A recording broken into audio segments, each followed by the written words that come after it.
أعوذ بالله من الشيطان الرجيم. بسم الله الرحمن الرحيم. هل أتاك حديث الغاشية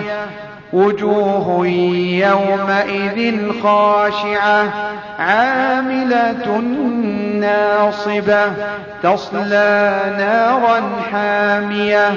تسقى من عين آنية ليس لهم طعام إلا من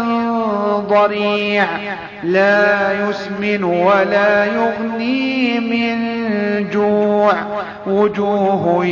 يومئذ ناعمة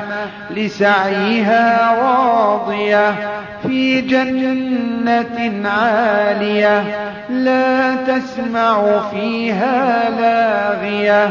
فيها عين جارية فيها سرر مرفوعة وأكواب موضوعة ونمارق مصفوفة وزرابي مبثوثة أفلا ينظرون إلى الإبل كيف خلقت وإلى السماء كيف رفعت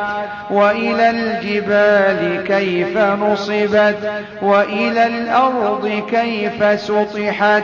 فذكر إنما أنت مذكر لست عليهم بمسيطر إلا من